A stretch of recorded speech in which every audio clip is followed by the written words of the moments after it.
अरे क्या बताऊं प्रिया, अभी थोड़ा समय मिला तो तुझे फोन कर लिया, वरना घर के कामों से फुर्सत कहाँ मिलती है। हाँ दीदी, शादी के बाद तो घर गृहस्थी में दिन कब गुजर जाता है पता ही नहीं चलता। गांव में सब ठीक तो है ना? और घर का काम कैसे चल रहा है? दीदी बस 1 महीना और, फिर भगवान की दया है हमारा नया घर बनकर तैयार हो जाएगा। अरे वाह, क्या बात है। वैसे घर बनाने में लगभग कितना खर्चा आ गया होगा? दीदी पक्का पक्का तो नहीं पता, पर 2.5 लाख तो लग ही गए।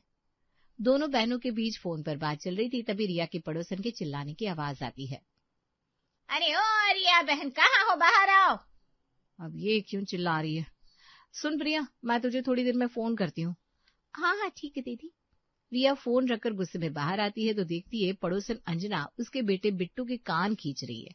तभी रिया बिट्टू को अपनी तरफ खींचते हुए कहती है, खबरदार जो मेरे बेटे को हाथ लगाया, जो बात करनी है मुझसे करो। अरे तुम्हें कह कहकर तो मेरी जुबान थक गई है, लेकिन ना तुम सुनती हो ना तुम्हारा ये बेटा। पता है, आज इसने फिर मेरे घर का कांच तोड़ दिया बाल मारकर। मम्मी मैं तो बस 6 मार रहा था। अरे अंजना बहन, बच्चा है ये, जानबूझकर नहीं किया इसने।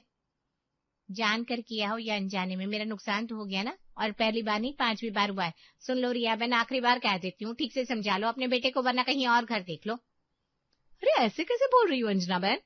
अभी तो बोल रही हूँ, वरना सोसाइटी के सेक्रेटरी से कंप्लेन कर दूंगी तो ज्यादा पछतावा होगा। इस तरह बड़बड़ाते हुए अंजना वहां से निकल जाती है और रिया बिट्टू के लिए गुस्से में घर आ जाती है। शाम के समय जब उसका पति विनय घर लौटते हैं तो गुस्से में खाना देती है। अरे थाली क्यों पटक रही हो, आराम से भी दे सकती हो ना। किस बात से गुस्सा हो? गुस्सा तो मुझे अपनी किस्मत पर आता है।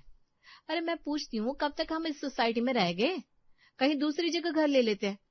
रिया, घर कोई सब्जी भाजी नहीं है जो 500,000 में आ जाएगा। आप ना मेरी बात समझती नहीं है।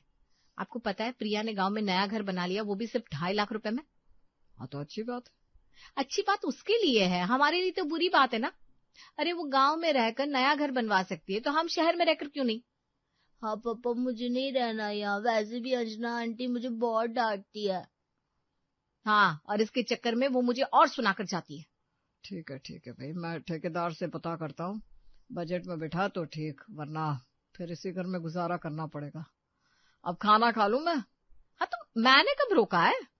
विनय के हाँ कहने पर रिया मन ही मन मुस्कुराती है। रिया और प्रिया 2 बहनें हैं, जिनमें से रिया शादी के बाद शहर में शिफ्ट हो गई, तो वहीं प्रिया गांव में रही। शादी के बाद से दोनों ही एक दूसरे के घर कभी नहीं गई थी। दोनों की फोन पर ही बात हुआ करती थी। कुछ दिनों बाद विनय और रिया एक जमीन देखते हुए ठेकेदार से बात करते हैं।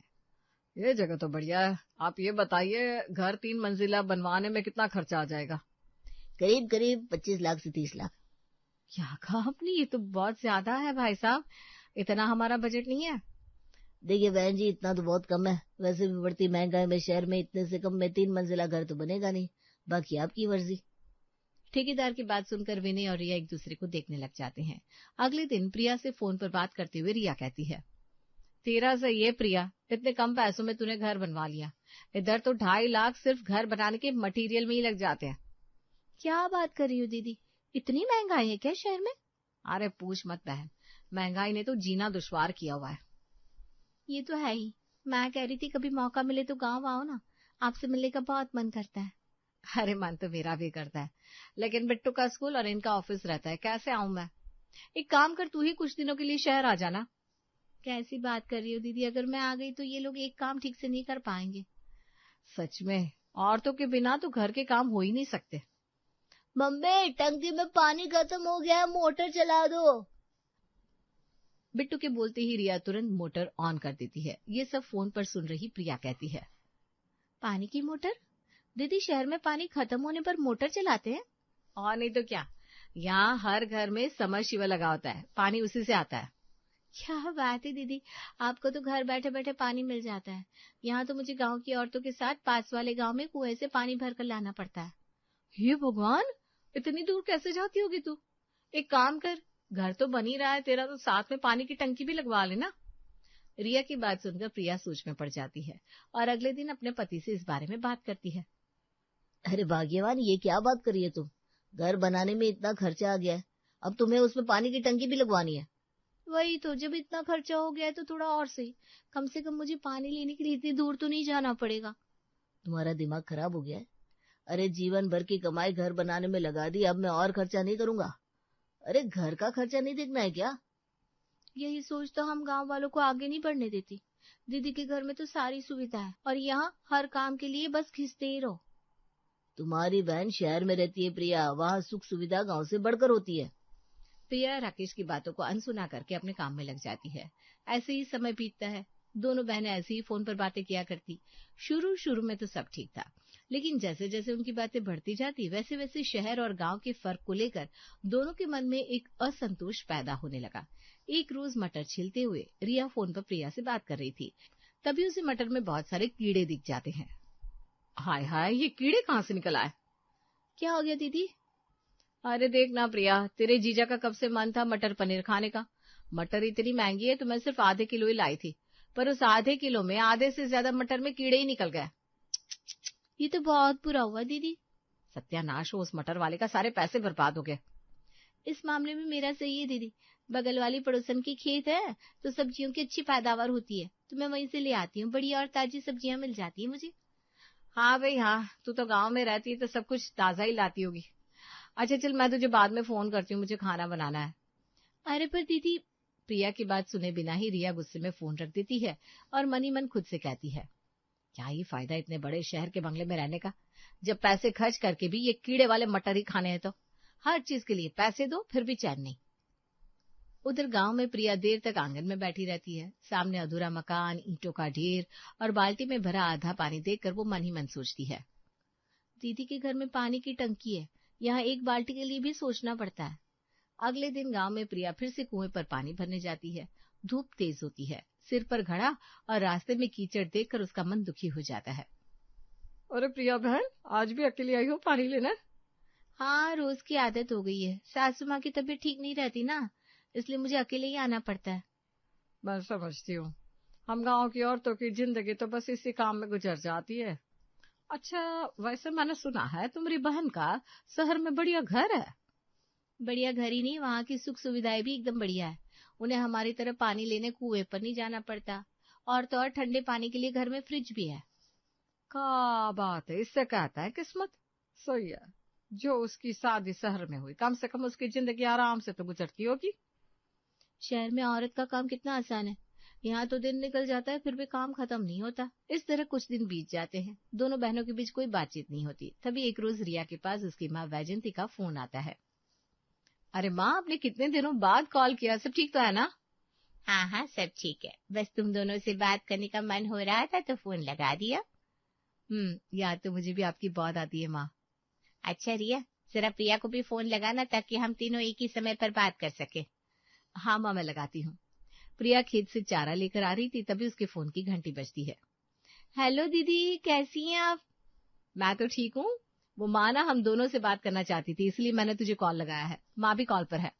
अच्छा माँ, कैसी हैं आप? आपकी तबीयत तो ठीक है ना? हाँ बेटा, एकदम ठीक हूँ। वो बात ऐसी है कि मैं तुम्हारे भाई के साथ तीर्थ यात्रा पर जा रही थी, तो सोचा जाने से पहले एक बार तुम दोनों से ही बात कर लूं। ये तो बहुत अच्छी बात है माँ।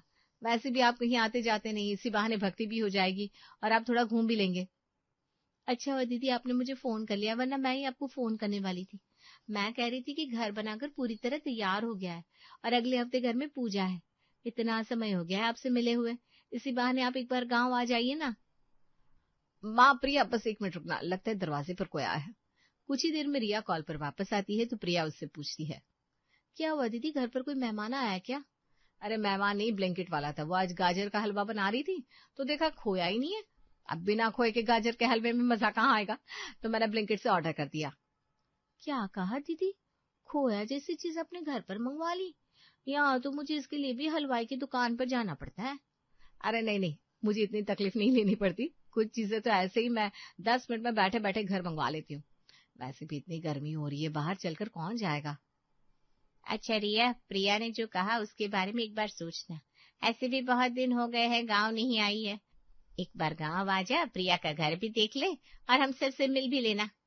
ठीक है माम, मैं विनय से बात करती हूँ, जैसे टिकट बनती है मैं बिट्टू को लेकर आ जाती हूँ। इतना कहकर रिया फोन रख देती है। शाम के समय वो विनय से कहती है, सुनिए जी, मेरी और बिट्टू के गांव जाने की टिकट करवा दीजिए ना। अचानक से गांव जाने का विचार कैसे आया? शादी के बाद मैं एक बार भी गांव नहीं गई हूँ। वैसे भी माँ और प्रिया को मेरी बहुत याद आ रही थी और मुझे भी उनकी बहुत याद आती है। अपनों की याद का तो पता नहीं, लेकिन गांव जाने के बाद तुम वहां का बखान यहाँ आकर मत करने लगना कि उनका कम खर्चे में सब हो जाता है, हमारा नहीं होता। अब जो सच है उसमें बखान जैसी क्या बात है? ठीक है भाई, मैं कल टिकट करवा देता हूँ, लेकिन एक बात ध्यान से सुनो, जल्दी जा रही हो जल्दी वापस आ जाना, वहां बसने की जरूरत नहीं है। हाँ हाँ समझती मैं। रिया गांव आने की तैयारियां करने लगती है। वहीं गांव में राकेश और प्रिया के बीच बात होती है। राकेश, क्या हम कभी शहर जा सकते हैं? शहर? वहाँ क्या रखा है? सुविधा और थोड़ी आसानी। यहाँ तो हर चीज के लिए लड़ना पड़ता है। अरे गांव में अपनापन है। अपनापन से पेट नहीं भरता। अब कुछ ही दिनों में दीदी यहाँ आ रही है। जब वो यहाँ आएंगी और शहर के अपने बंगले की बड़ी बड़ी बातें करेंगी और सुविधाएं बताएंगी, तब मैं देखती हूँ तुम्हारा मन कैसे नहीं करता शहर जाने का। उसकी बातें सुनकर राकेश चुप हो गया। अगले हफ्ते जया अपने बेटे बिट्टू के साथ गांव आती है और वहां की हरियाली और साफ हवा देखकर बहुत खुश होती है। लेकिन गांव में अपनी माँ के घर जाने की बजाय वो पहुंच जाती है सीधा प्रिया के घर। अरे दीदी, आप यहाँ? मौसी, मैं भी आया हूँ। हाँ हाँ मेरा बच्चा, आ जा, अंदर आ जाओ आप दोनों। रिया और प्रिया मिलकर बहुत बातें करते हैं। तभी रिया प्रिया का नया घर देखने की बात कहती है। अरे तूने तो कहा था ना तेरा नया घर बनकर तैयार हो गया, चला मुझे दिखा ऐसा क्या बनाए तेरे घर में, मैं भी तो देखूं तूने कैसे बनवाया है। दीदी आप बिल्कुल सही समय पर आई हो, कल ही तो मेरे नए घर में पूजा है। अच्छा होगा दीदी, आपकी भी फल पूजा हो जाएगी और आप घर भी देख लेंगी। अभी तो थोड़ा काम चल रहा है। चल ठीक है, तू कहती है तो मान लेती हूँ। वैसे भी कल माँ आएंगी तो उनसे मिलना भी हो जाएगा। हाँ, आप ना अभी आराम कीजिए, मैं फटाफट खाना बना देती हूँ, इनके आने का समय भी हो रहा है। मम्मी, घर के बाहर से बदबू आ रही है। हाँ, वो पास में ही तबेला है ना, तो वहीं से बदबू आती रहती है। अच्छा, हे भगवान, ये बदबू तो मुझसे बर्दाश्त ही नहीं हो रही है। प्रिया यहाँ कैसे रह लेती है? क्योंकि रिया को गांव में रहने की आदत नहीं थी, जिसके कारण उसे खाट पर नींद भी नहीं आती और बिट्टू भी परेशान रहता है। जैसे तैसे सुबह होती है और पूजा के लिए सभी प्रिया के नए घर पहुंचते हैं और नया घर देखकर रिया बिल्कुल हैरान रह जाती है। तो इस 2 कमरे के घर को बनाने में 2.5 लाख रुपए लगे। अरे इससे अच्छा तो मेरा अभी का घर है जहां मैं रह रही हूँ। कुछ ही देर में पूजा खत्म हो जाती है और रिया अपनी माँ से भी मिल लेती है। अगले दिन रिया वापस जाने की बात करती है तो प्रिया का मन उदास हो जाता है। प्रिया को उदास देखकर रिया उससे कहती है, अरे उदास मत हो, जैसे मैं यहाँ आई हूँ, तू भी कुछ दिन के लिए शहर चल।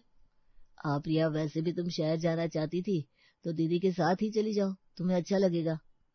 सही है, इसी बहाने मैं दीदी का बंगला भी देख लूंगी। इस तरह प्रिया रिया और बिट्टू के साथ शहर आने के लिए उनके साथ ट्रेन में बैठ गई।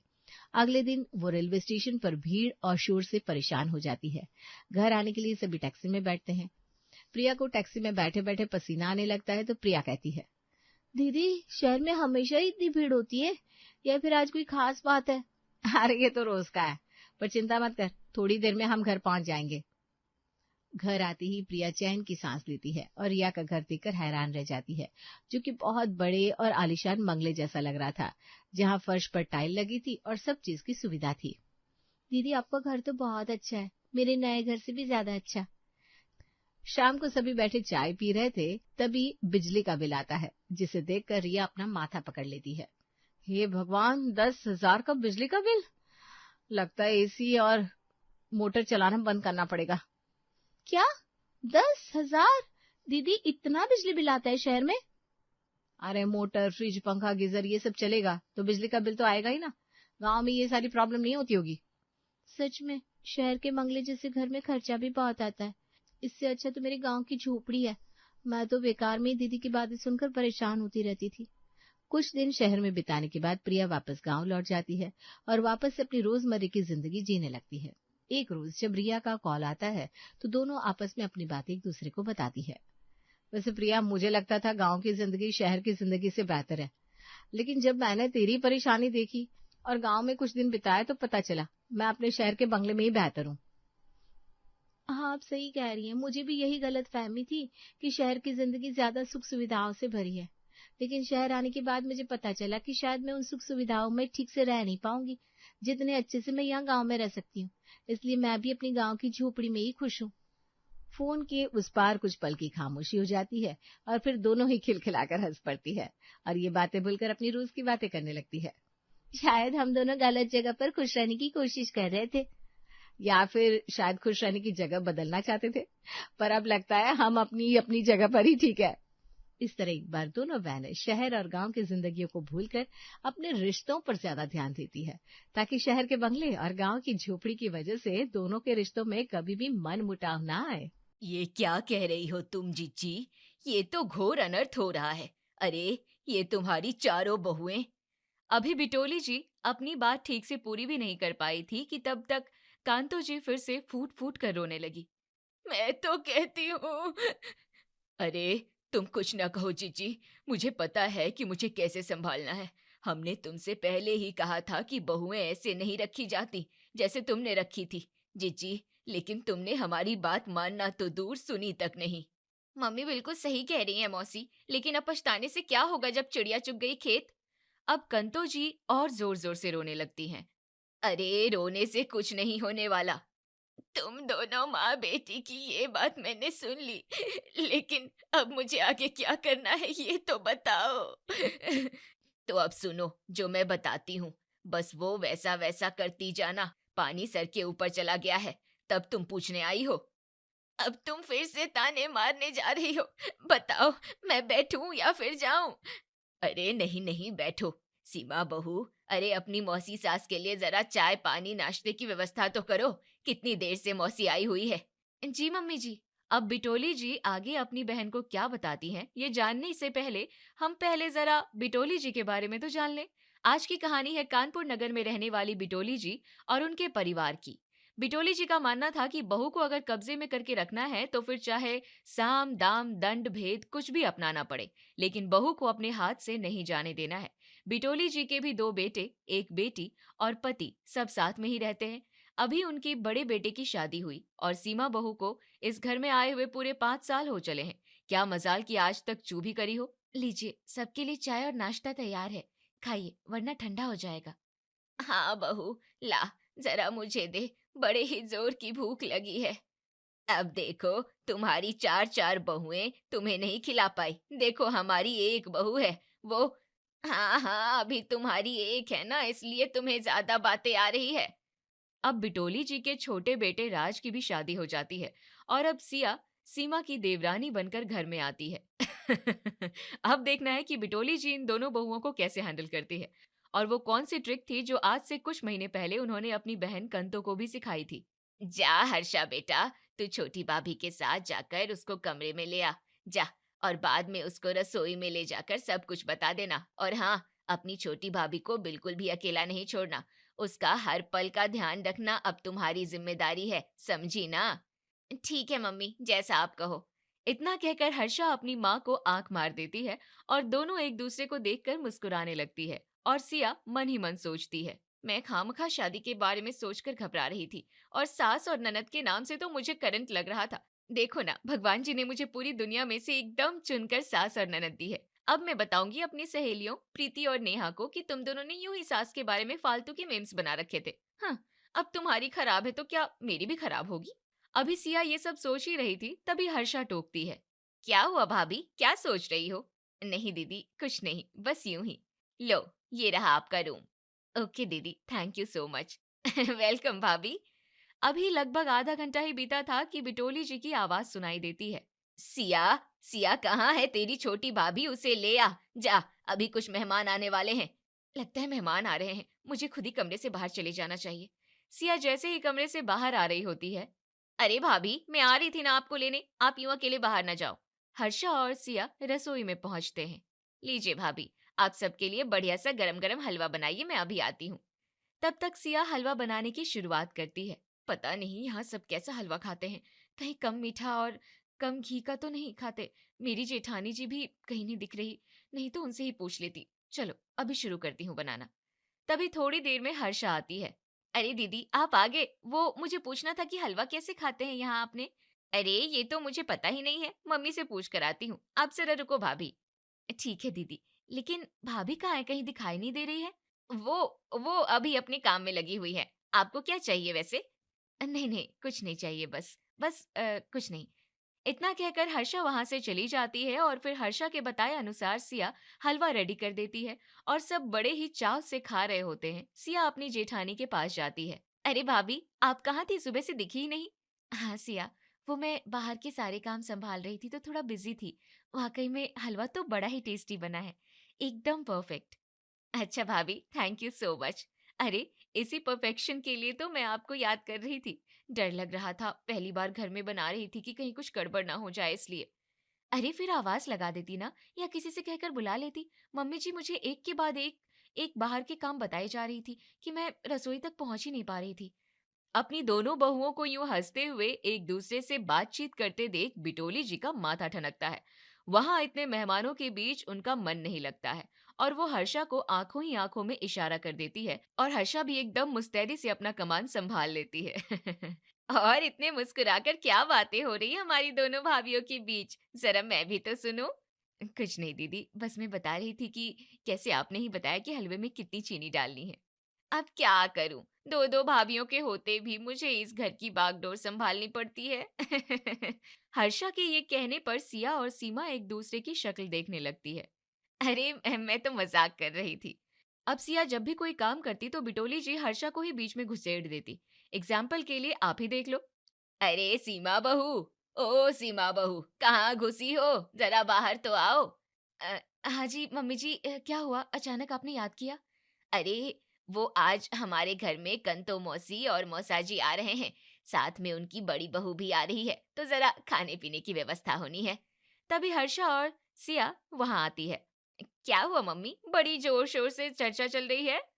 अब तेरी मौसी आ रही है तो चर्चा तो होनी ही है, बस उसी के लिए सीमा बहू से कह रही हूँ कि व्यवस्था करो।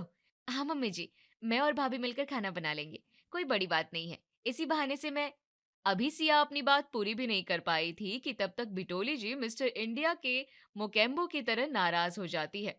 अरे, तुम्हारी हिम्मत कैसे हुई सिया बहू? क्या हुआ मम्मी जी? अच्छा, तो अब तुम बताओगी कि कौन क्या काम करेगा? भाभी डर गई, भाभी डर गई। अरे मम्मी की तो आदत है मजाक करने की। क्या मम्मी, आप भी ना, अभी हमारी छोटी भाभी को कहाँ आदत है। लेकिन ऐसा मजाक तो मैंने इससे पहले कभी देखा ही नहीं। अब तुम दोनों बहुएं हो ना, पहले तुम अकेली थी, इसलिए ऐसा मजाक नहीं करती थी, लेकिन अब करती रहूंगी। थैंक गॉड मम्मी जी, आपने तो मेरी सांस ही अटका दी थी। तो सिया बहू, तुम रसोई की जिम्मेदारी संभालो, और सीमा बहू, तुम बाहर का सारा काम संभालो। लेकिन मम्मी जी। हाँ हाँ, मैं तुम्हारी बात समझ रही हूँ छोटी बहू, तुम अकेले इतना सब नहीं कर पाओगी, उसके लिए हर्षु तुम्हारे साथ रहेगी। क्यों हर्षु, रहेगी ना? अरे, ये भी कोई कहने वाली बात है क्या? चलो भाभी, हम दोनों मिलकर साथ में खाना बनाएंगे। हाँ सिया, तुम हर काम में इसे साथ में ले लिया करो। अब सिया और वर्षा रसोई में पहुंच जाते हैं, और इधर सास बिटोली जी सीमा बहू को बाहर के कामों में लगा देती है। भाभी, आप आटा लगा दो, मैं ये सब्जियां साफ कर देती हूँ। ठीक है दीदी, आप जैसा ठीक समझो। सिया अकेले ही इतने सारे लोगों का आटा लगाने में लग जाती है, और इधर हर्षा थोड़ी सी मटर छीलने के बाद। भाभी, मुझे लग रहा है मम्मी मुझे आवाज लगा रही है, मैं अभी आई। इतना कहकर हर्षा बिजली की तेज रफ्तार से गायब हो जाती है, और फिर अरे, आधा घंटा होने को आया, मैंने आटा लगा दिया, दाल बना ली, सब्जी के लिए ग्रेवी भी रेडी कर ली, लेकिन दीदी तो अभी तक नहीं आई, पता नहीं कहाँ रह गई। लाओ, मैं ही ये सब्जी काट कर बनने रख देती हूँ।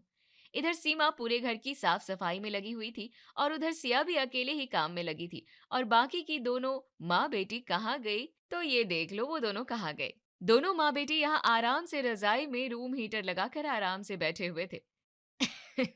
मम्मी, मैं तो भाभी को कह आई कि मम्मी बुला रही है। अब वो इंतजार कर रही होंगी। अरे, कर रही होगी तो करने दे, कम से कम अलग अलग अकेले काम तो कर रही है दोनों। अब जैसे ही सिया का सारा काम खत्म होने वाला होता है, वैसे ही मेहमान आ जाते हैं। बिटोली बहन, ओ मेरी छोटी बिटोली, कहाँ हो तुम? देखो मैं आ गई। आई जीजी, मैं बस। बिटोली जी अपने कमरे से निकलकर जल्दी से अपनी बहन से मिलने जाती है। हर्षु, ओ हर्षु, जा सबके लिए पानी ले आ। क्यों, छोटी बहू कोई काम नहीं करती क्या? अभी देखना दोनों बहुएं कैसे इशारे पर नाचती हैं। हर्षा पानी लेकर आती है, उससे पहले सिया सबके लिए पानी लेकर आ जाती है। लीजिए मौसी जी, पानी पीजिए। खाना रेडी है बहू, या अभी देर है?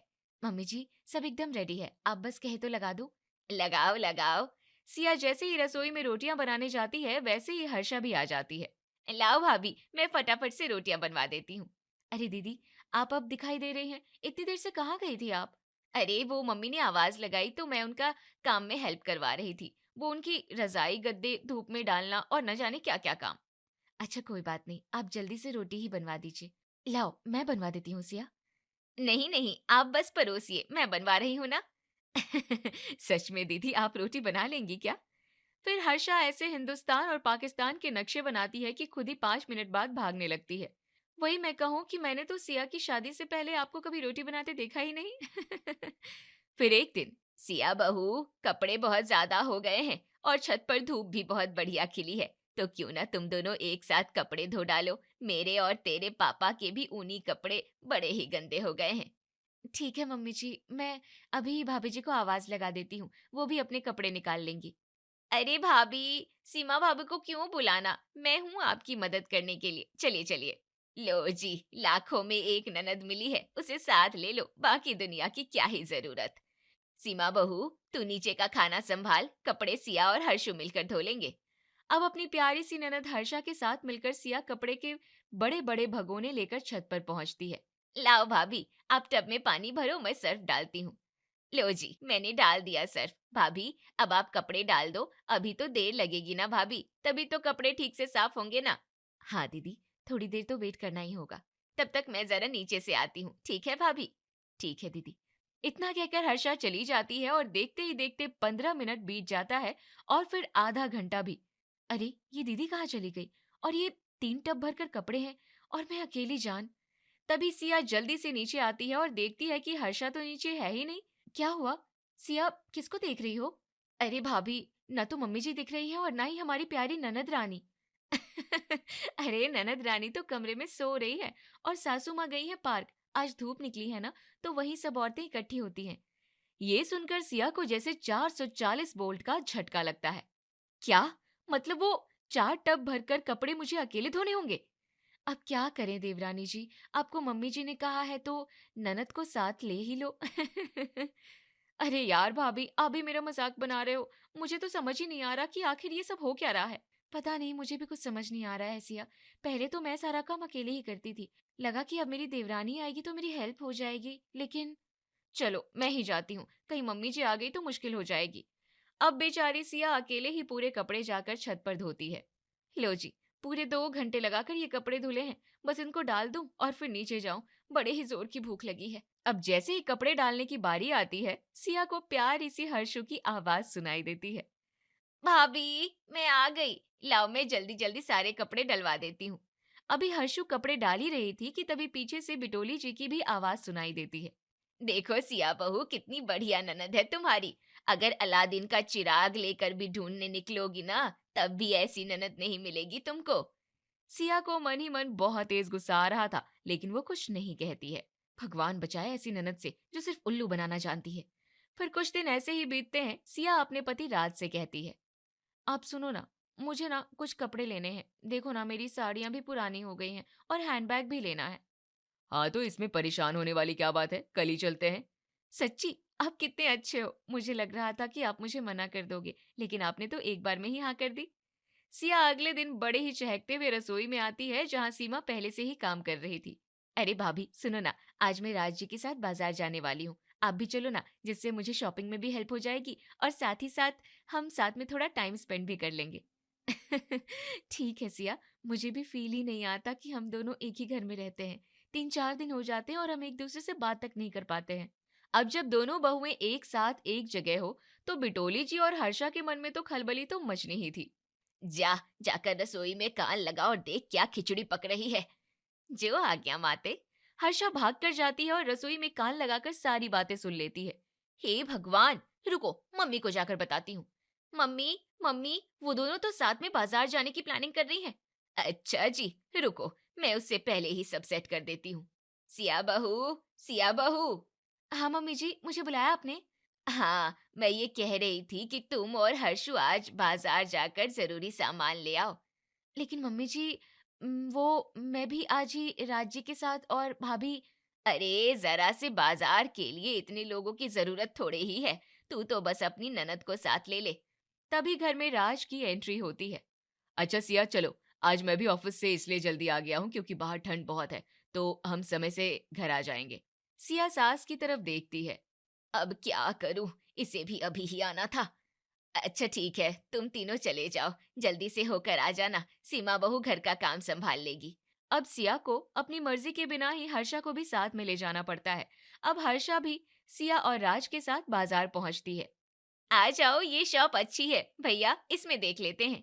तीनों लोग साड़ियां देखते हैं। भैया वो लहंगा तो दिखाना जरा। हाँ हाँ वही वाला, इसका क्या प्राइस है? मैडम आपके लिए सिर्फ और सिर्फ 15,000। वाओ भैया, ये मेरे लिए पैक कर दो। और वो गाउन कितने का है? अरे हर्षा, तुम्हें अभी इन सब की क्या जरूरत है? अभी तो हमारे घर में कुछ फंक्शन भी नहीं है। इतना सुनकर हर्षा जोर जोर से रोने लगती है। अरे दीदी आप प्लीज रो मत, भैया प्लीज आप वो गाउन भी पैक कर दीजिए। तीनों लोग घर आ जाते हैं। आ गए तुम तीनों, लाओ दिखाओ क्या क्या खरीदा। लो मम्मी, ये देखो भाभी की शॉपिंग। अरे भाभी की शॉपिंग तो बस 2,000 की है, तू अपनी दिखा दे। अरे ऐसा क्या गजब कर दिया इसने? सिया कुछ भी नहीं कहती है, बस चुपचाप बैठी रहती है। इसकी भी शक्ल पर 12 बज रहे हैं। अरे इसने अपनी शॉपिंग में पूरे 25,000 खर्च करवा दिए हैं। चुप रहो आप भैया। लो भाभी की ये साड़ियां देखो माँ, कितनी सुंदर है। ये ले देख, कितनी बढ़िया बढ़िया लाई है। तू तो बस अपनी ननद को साथ ले लिया कर सिया, तेरी ऐश ही है ऐश। क्यों हर्षु, सही कहा ना? हर्षु हर्षु हर्षु, भगवान बचाए मुझे ऐसी ननद से। अरे मम्मी जी, मुझे ऐसी ऐश नहीं चाहिए, आप ननद ले लो, मुझे जेठानी दे दो भाई। बिटोली और हर्षा एक दूसरे की शक्ल देखने लगते हैं। अब वो समझ चुके थे कि उनका खेल अब खत्म हो चुका है। दूसरी तरफ सीमा रसोई में खड़ी मुस्कुरा रही थी।